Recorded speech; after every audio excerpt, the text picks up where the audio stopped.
오늘 말씀은 역대하 9장 22절부터 31절까지 말씀입니다.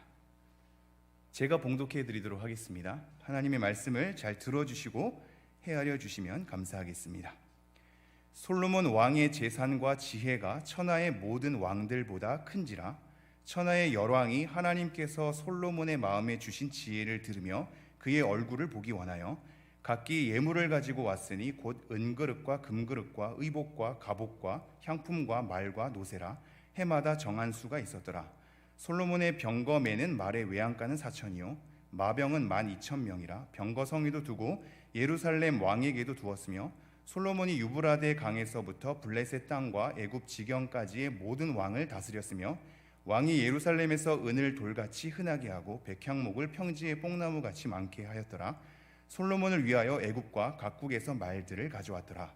이외에 솔로몬의 시종 행적은 선지자 나단의 글과 실로 사람 아히야의 예언과 선견자 이도의 묵시책 곧 이도가 느바세의 아들 여로보암에 대하여 쓴 책에 기록되지 아니하였느냐.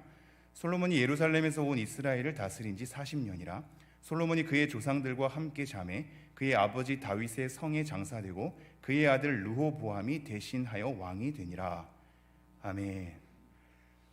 네, 역대하 강의 5번째 시간 이어가도록 하겠습니다. 함께 제목 읽어보도록 하겠습니다. 시작. 솔로몬의 최후, 배신, 회개.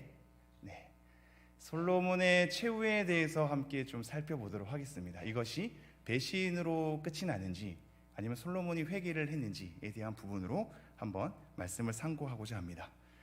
우선 이것을 다루기 위해서는 설교에 대해서 우리가 조금 알아야 하는데요. 설교는 본문에 따라서 다양한 강조점을 지니게 됩니다. 그리고 그 본문에 따라서 설교자가 지니는 신학적인 관점과 그 설교를 함께 나누는 청중의 상황에 따라서 또 다른 강조와 뉘앙스를 띠게 됩니다. 제일 중요한 것은 본문의 의미를 드러내는 거죠. 우리에게 주어진 본문을 하나님 편에서 드러내는 것이 설교의 1차적인 목적입니다. 그러므로 설교가 우리에게 실천적인 권면을 요구하는 본문일 때 실천적인 것을 함께 나누면 되지요. 그 본문에서 우리의 심정을 헤아리며 여러 감정적인 마음을 헤아리는 본문일 때 감정적으로 호소할 수 있겠습니다. 그러나 모든 본문이 그렇지 않거든요. 항상 모든 설교가 실천적이어야 할 이유도 없고 모든 설교가 감정적이어야 할 이유도 없습니다. 본문에 따라서 강조점을 지니게 됩니다. 우리는 늘 실천적인 것을 제시했으면 좋겠고 늘 우리에게 감동이 주는 어떠한 내면의 상황을 일러줬으면 좋겠는데 모든 본문이 그렇지 않거든요. 본문에 따라서 하나님 편에 서서 우리가 하나님의 마음을 그리고 하나님의 말씀을 헤아리는 것이 설교의 1차적인 목적입니다. 그러므로 오늘 본문처럼 특별히 실천적인 권면을 하지도 감정적인 것을 호소하지도 않고 그냥 솔로몬의 최후의 업적들을 그냥 나열하는 본문도 있단 말이죠. 이것이 설교에 대해서 이해해야 할 한 가지의 또 다른 점인데요. 우리는 늘 우리 편에서 적용하고 감동받고 은혜 받는 걸 많이 사모하지만 그 모든 것을 넘어서서 뭔가를 실천하지 않아도 뭔가의 감정적인 동료가 없어도 하나님을 이해하고 하나님이 이러한 사건을 일으켰음을 하나님이 이러한 일들을 이루어 내셨음을 확인하는 것으로도 설교와 본문의 의도는 그것으로 충분할 수 있다는 것을 명심하셔야 합니다. 다양한 본문에 따라 다를 수 있거든요. 그래서 오늘 본문은 솔로몬의 업적을 나열하는 것인데 그 솔로몬의 업적을 나열하는 이 관점이 열왕기의 기록과는 달라서 우리가 이 역대기의 기록을 통해서 어떻게 생각해야 하며 솔로몬의 최후가 어땠는가를 좀 돌이켜 보기를 원합니다. 네, 오늘 본문에 이르기 위해서는 몇 가지를 좀 짚고 넘어가겠는데요. 한번 7장으로 가볼까요? 7장 14절입니다. 네, 성경 있으신 분은 함께 따라오시면 감사하겠습니다. 없으신 분은 제가 읽을 때 한번 잘 들어주시면 감사하겠습니다. 역대하 7장 14절 제가 읽겠습니다. 내 이름으로 일컫는 내 백성이 그들의 악한 길에서 떠나 스스로 낮추고 기도하여 내 얼굴을 찾으면 내가 하늘에서 듣고 그들의 죄를 사하고 그들의 땅을 고칠지라. 우리가 저번 주에 솔로몬의 기도와 간구를 살펴봤었죠. 그리고 그 기도와 간구의 핵심에는 용서와 회복이 있었습니다.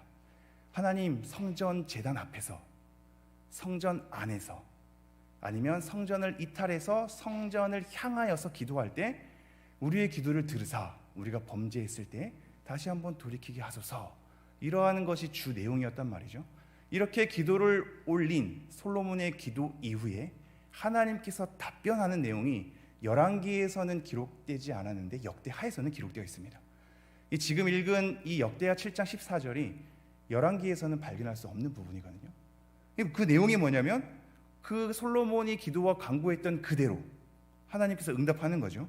내 이름으로 일컫는 내 백성이 그들의 악한 길에서 떠나 스스로 낮추고 기도하여 내 얼굴을 찾으면, 네 가지죠.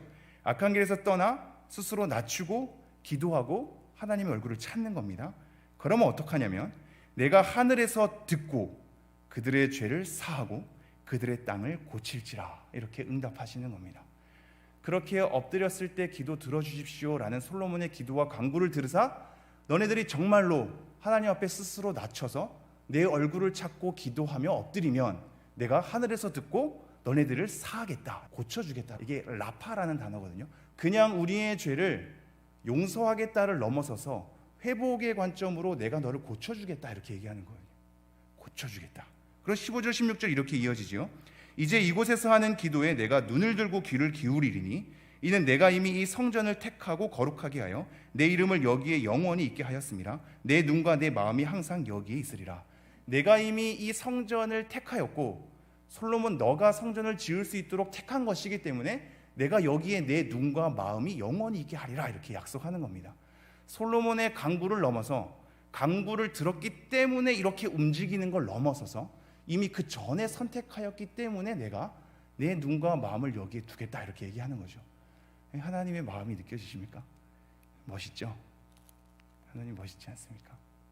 그의 간구를 들어주사 우리가 엎드렸을 때 들어주신 하나님, 그 전에 이미 내가 선택하였기 때문에 내 눈과 마음을 영원히 그곳에 두겠다, 이렇게 얘기한단 말이죠. 그리고 나서 어떤 일이 일어나냐면 8장 1절로 가보겠습니다. 8장 1절, 솔로몬이 여호와의 전과 자기의 궁궐을 20년 동안에 건축하기를 마치고, 이 8장에서는 여러 가지 건축을 많이 행했다라는 것을 계속 기록하고 있습니다. 그래서 8장 1절 이후에도 보면 건축 이렇게 나와 있죠. 성경을 읽으실 때 반복되는 단어는 체크해 두면 좋거든요. 반복되는 것은 본문이 강조하는 것이기 때문입니다. 여러 가지를 건축한단 말이죠.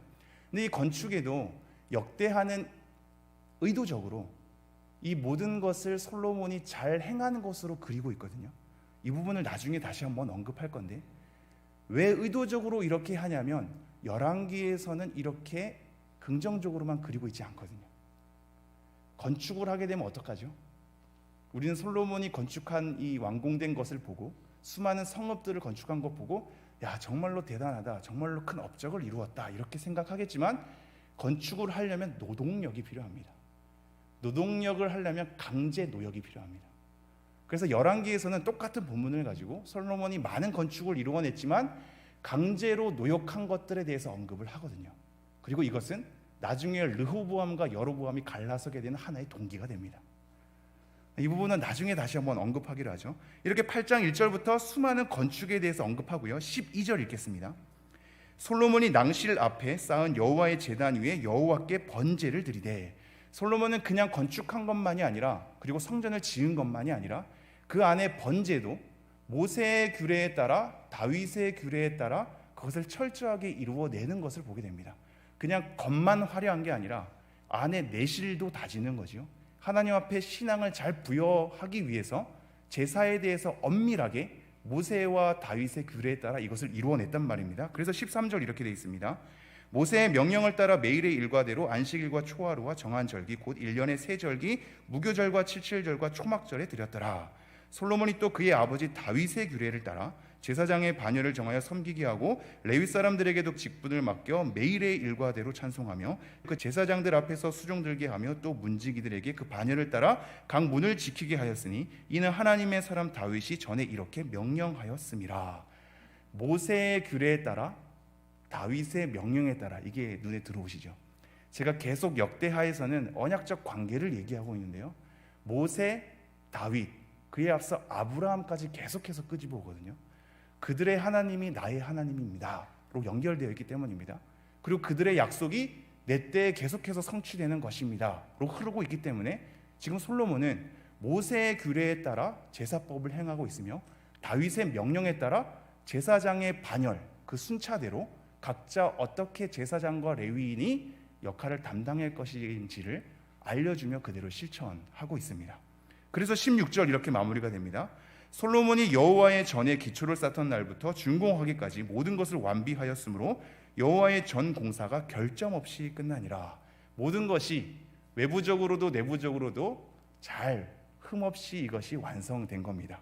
그리고 나니까 어떤 일이 일어나느냐, 9장에 이르러서 스바 여왕이 솔로몬의 소문을 듣고 지혜를 구하러 온단 말이죠.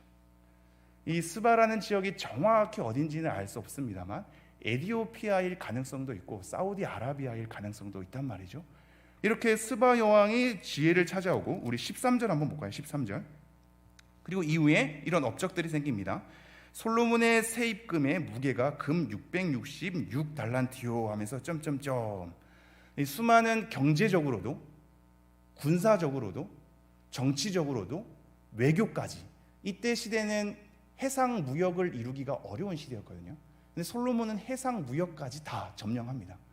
그러니 그 내부의 무역과 해상 무역으로 외교 관계, 그래서 경제적으로나 군사적으로나 정치적으로도 모든 것이 다 완전하게 잘 이루어가는 것으로 지금 그리고 있단 말이죠. 그리고 오늘 본문, 이 모든 것에 솔로몬의 지혜가 어찌나 큰지 각 나라의 수많은 사람들이 다 들으러 그에게 왔다. 그리고 그 모든 사람들을 다스렸다. 그리고 나서 29절, 이 외에 솔로몬의 시종 행적은 선지자 나단의 글과 실로 사람 아이야의 예언과 선견자 이도의 묵시책, 곧 이도가 느바세 아들 여로보암에 대하여 쓴 책에 기록되지 아니하였느냐. 솔로몬이 예루살렘에서 온 이스라엘을 다스린 지 40년이라. 이렇게 마치고 있죠. 여러분, 역대하는 지금 솔로몬의 업적을 굉장히 기리며 긍정적으로 좋은 편에서 솔로몬을 기리고 있습니다. 근데 여러분, 이상하지 않습니까? 솔로몬의 노년이 과연 이렇게 좋게만 끝났나요? 그렇지가 않죠. 우리 열왕기 상으로 가볼까요? 열왕기 상의 말씀 한번 보겠습니다. 열왕기 상 11장으로 가보죠. 열왕기상 11장 1절부터 4절까지 보면 이렇게 되어 있습니다. 한번 제가 봉독해 드리도록 하겠습니다. 열왕기상 11장 1절부터 4절. 솔로몬 왕이 바로의 딸 외에 이방의 많은 여인을 사랑하였으니 곧 모압과 암몬과 에돔과 시돈과 헨 여인이라. 여호와께서 일찍이 이 여러 백성에 대하여 이스라엘 자손에게 말씀하시기를 너희는 그들과 서로 통혼하지 말며 그들도 너희와 서로 통혼하게 하지 말라. 그들이 반드시 너희의 마음을 돌려 그들의 신들을 따르게 하리라 하셨으나 솔로몬이 그들을 사랑하였더라. 왕은 후궁이 700명이요 첩이 300명이라. 그의 여인들이 왕의 마음을 돌아서게 하였더라. 솔로몬의 나이가 많을 때 그의 여인들이 그의 마음을 돌려 다른 신들을 따르게 하였으므로 왕의 마음이 그의 아버지 다윗의 마음과 같지 아니하여 그의 하나님 여호와 앞에 온전하지 못하였으니. 여러분, 여기서 간단하게 두 가지를 좀 살펴볼까요? 솔로몬은 하나님께 무엇을 받았죠? 지혜를 받았죠. 하나님께 지혜를 받은 이 솔로몬이 이방 여인을 사랑함으로 마음을 돌이켜서 하나님을 떠나 악을 행할 수 있을까요? 지금 그럴 수 있음을 확인한 거죠. 그럼 여기서 우리는 뭘 생각할 수 있냐면, 하나님 편에서 주어진 어떠한 선물이 주어진 것 그 자체로 우리의 어떠함과 상관없이 항상 우리를 지혜롭게 만들진 않는구나를 확인하셔야 됩니다. 이게 따라오실는지요? 우리는 하나님께서 주어지면 내가 받았기 때문에 그것이 계속적으로 유지될 것이라고 생각합니다. 그러나 대부분의 하나님의 선물은 그렇지 않습니다. 받은 것 자체로 평생에 내가 이 받은 선물이 나에게 주어져 있고 나를 지배하고 있고, 그래서 내가 그것을 상실하지 않는 것으로 생각할 때가 있습니다. 여러분, 이따가 다시 언급하겠지만 구원의 은혜는 정말로 그러하거든요. 상실하지 않습니다. 그러나 구원받은 백성이 누리는 여러 가지 하나님의 선물 가운데서는 우리가 하나님과의 관계가 어떠하느냐에 따라 그것이 상실되기도 합니다. 지혜가 그렇습니다. 솔로몬은 하나님께 지혜를 받았습니다. 그것은 하나님께 듣는 마음이었죠. 그리고 그것은 선악을 분별하는 마음이었습니다. 하지만 지금 이 솔로몬이 이방 여인을 사랑하게 되므로 하나님과의 관계가 멀어지게 되면서 하나님께 듣는 마음을 상실하였고 선악을 제대로 분별할 수 없는 상태가 되었습니다. 그런데 지혜를 받았음에도 불구하고 우상 숭배를 할 수 있는 이유가 여기에 놓여 있죠. 우리는 이것을 놓칠 때가 많아서 과거에 주어진 것이 우리에게 계속적으로 주어진다고 생각합니다. 하나님의 선물에 있어서 말이죠. 그러나 그렇지 않습니다. 하나님께 듣는 마음을 상실하면, 하나님과의 관계가 멀어지면, 하나님 앞에서 선악을 분별하는 마음을 잃어버리면, 말씀을 제대로 분별하지 않으면 우리에게 주어진 은사, 여러 선물들은 상실할 수 있음을 솔로몬을 통해서 확인하셔야 됩니다. 그리고 또 하나, 이것이 관계적인 측면에서 계속 강조되고 있는데요, 하나님과의 관계가 틀어지니 이 마음이 떠났다는 표현이 본문에서 나오지 않았습니까? 이 떠나다라는 것이 마음이 기울어지다라는 거거든요. 하나님 편에 있었어야 할 마음이 다른 편으로 마음이 기울어진 겁니다. 그래서 결국 우상 숭배를 허용하게 된단 말이죠. 이 솔로몬은 이방 여인을 사랑함으로 그 관계 가운데 이방 여인을 사랑했다라는 것은 이방 여인의 어떠함을 받아들이는 관계 아닙니까? 받아들이는 관계가 되다 보니 그가 가지고 있는 것들, 그가 좋아하는 것들도 허용하게 되죠. 그러면서 점차 하나님 마음에서 떠나 다른 쪽으로 기울어지게 된단 말입니다. 우리가 누구와 관계하느냐는 굉장히 중요합니다. 관계에 영향을 받기 때문입니다. 그 사람이 어떤 사람이냐는 굉장히 중요하고 그 사람을 사랑하면 사랑할수록 그 사람의 많은 것을 허용해 버리기 시작합니다. 우린 팔이 안으로 굽는다는 말을 알고 있죠.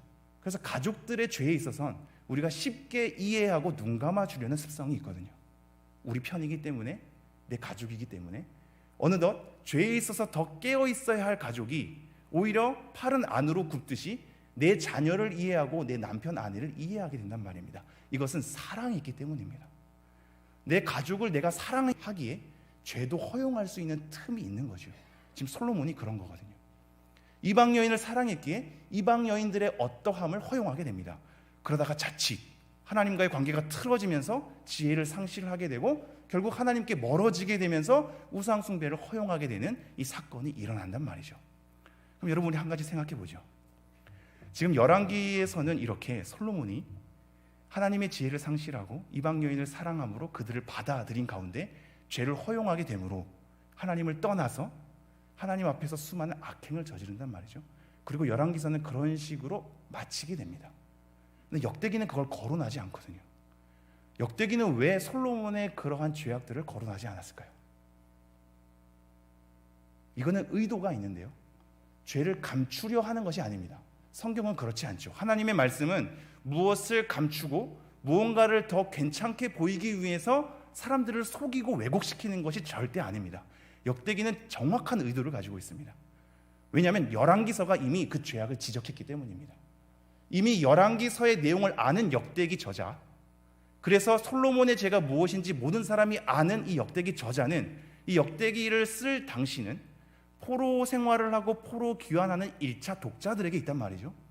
이 1차 독자들은 자기 죄 때문에 이렇게 된 것을 지금 아는 상황입니다. 그리고 이제 일어서야 될 상황이거든요. 포로 귀환해서 성전을 재건하고 하나님과의 관계를 다시 성립해서 하나님 편에서 내가 잘 서고자 하는 것이 어떠한 것인가를 강구하는 자들입니다. 이러한 자들에게 열왕기서처럼 솔로몬이 이건 잘했고 이건 못했어, 이건 선하고 이것은 죄악이야로 공정하게 열왕기서처럼 똑같은 걸 반복하지 않고 오히려 그들이 죄를 깨달았으니 돌아와서 어떠한 일을 행하고 하나님 편에서 어떠한 것을 추구해야 할지를 그 편에서 좋은 편들을 기록했던 겁니다. 따라오시겠습니까? 지치고 힘들고 그것이 자기 때문인지도 알아서 퍼져서 번아웃된 사람에게 그건 너의 죄 때문일 수 있어 라고 하는 것은 가혹한 거죠. 그 사람에게는 일으켜 세워야 할 위로와 동기와 그 사람이 걸어가야 할 방향이 필요합니다. 그 사람을 일으켜 세우기 위해서 다윗에게도 올바르게 행한 것들, 하나님이 다윗을 세워간 것들, 솔로몬에게 있어서도 솔로몬의 죄악보다는 하나님이 솔로몬을 통해서 세워가고 일해간 것들을 위주로 역대기를 작성하여서 그들에게 위로와 회복을 가져다 준 것이란 말입니다. 이게 우리 삶에도 필요합니다. 목회라는 것은 사람에게 맞게 해야 되거든요. 행함이 없는 사람에게는 행함이 없는 믿음은 거짓 믿음이라는 것을 강조해야 되고, 행함이 너무나 열렬해서 자기 의로 충만한 사람에게는 하나님의 구원의 은혜는 너의 행함으로 되는 것이 아니라 오직 믿음으로 되는 것이다 라는 것을 강조해야 되는 거죠. 각자 사람에게 맞게, 역대기 저자는 역대기 1차 독자에 맞게, 우리들에게도 각각의 사정이 있을 겁니다. 그래서 각각의 사정에 맞게 목회를 해야 되거든요. 역대기의 의도는 거기에 있습니다. 그럼 한 걸음 더 나아가 보죠. 오늘 이 솔로몬은 열왕기 편에서는 죄악으로 마무리되고 있고 역대기 편에서는 좋은 업적으로 마무리되고 있단 말이죠. 그럼 과연 솔로몬은 끝까지 배신한 걸까요? 아니면 이후에 회개를 한 걸까요? 이 부분이 정돈이 많이 안 돼 있고 사실상 인정하기를 성경에서 명확하게 얘기하고 있지 않습니다. 성경에서 솔로몬이 최후에 하나님께 돌이켜서 회개했다라는 표현이 등장하지 않습니다. 그래서 많은 학자들과 목회자들끼리도 이 많은 부분에 있어서 각자의 입장을 많이 취하게 되죠. 그러나 우리는 한 가지 좀 생각해 봐야 합니다. 이 솔로몬에 대해서 다른 성경은 어떻게 언급하고 있는가? 이거를 먼저 생각해야 되고요. 솔로몬에 대해서 또 하나 생각할 것이 바로 전도서란 말이죠. 여러분, 전도서는 누가 썼죠? 솔로몬이 다 썼다고 생각하시지만 본문에선 드러나고 있지 않습니다.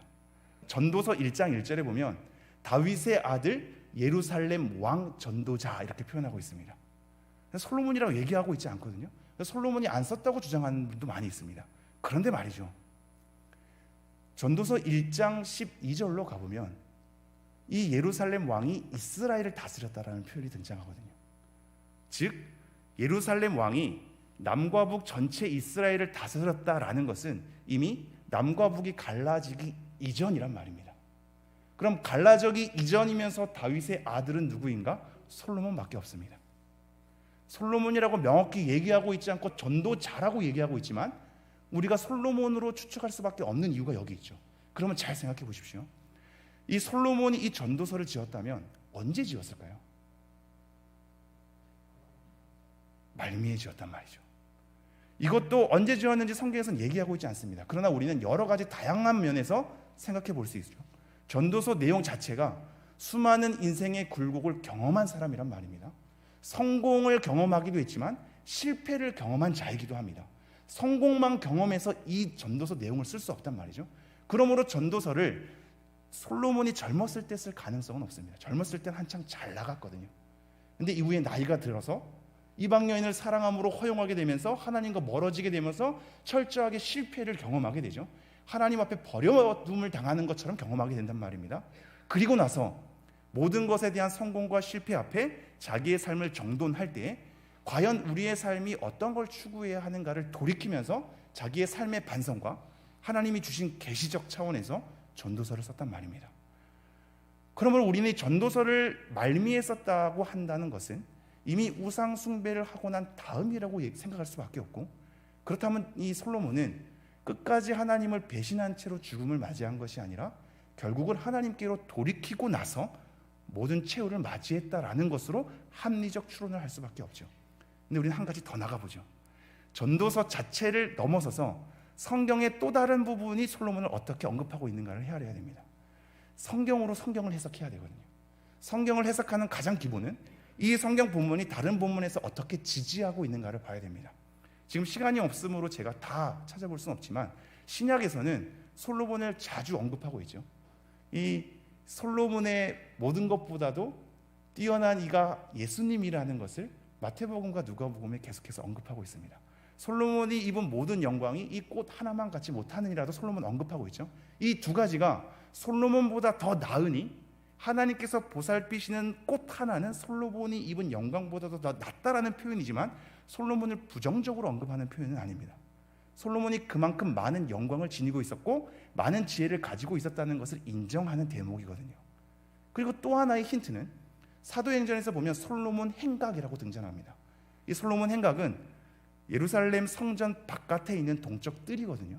이 뜰 이름을 솔로몬 행각이라고 지었습니다.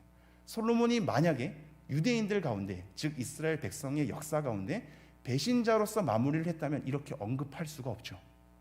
그러나 솔로몬의 행각이라는 이름을 짓는단 말입니다. 더 구체적인 것 하나 하고 마무리하겠습니다. 11장으로 가볼까요? 역대하 11장 17절엔 이렇게 되어 있습니다. 굉장히 귀중한 구절인데요. 그러므로 3년 동안 유다 나라를 도와 솔로몬의 아들 르호보암을 강성하게 하였으니 이는 무리가 3년 동안을 다윗과 솔로몬의 길로 행하였음이더라.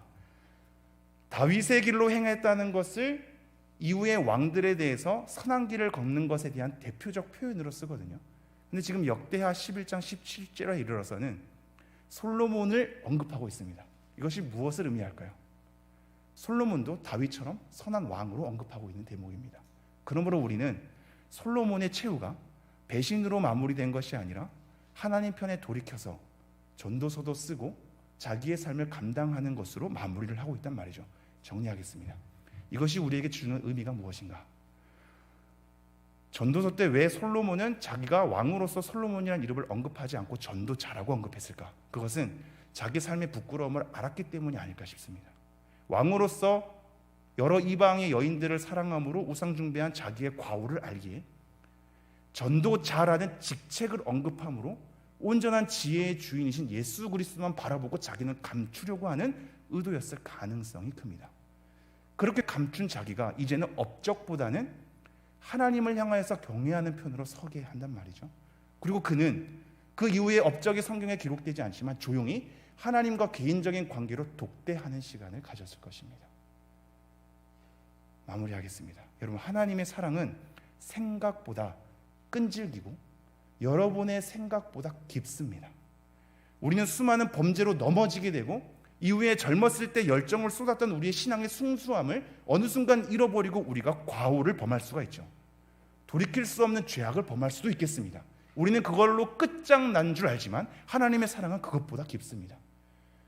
노년이 되어서 여러 업적을 이루어내지 못한다 할지라도 개인적인 관계로 찾아가서 그를 끈질기게 붙잡으셔서 하나님 편으로 돌이키게 하신단 말입니다.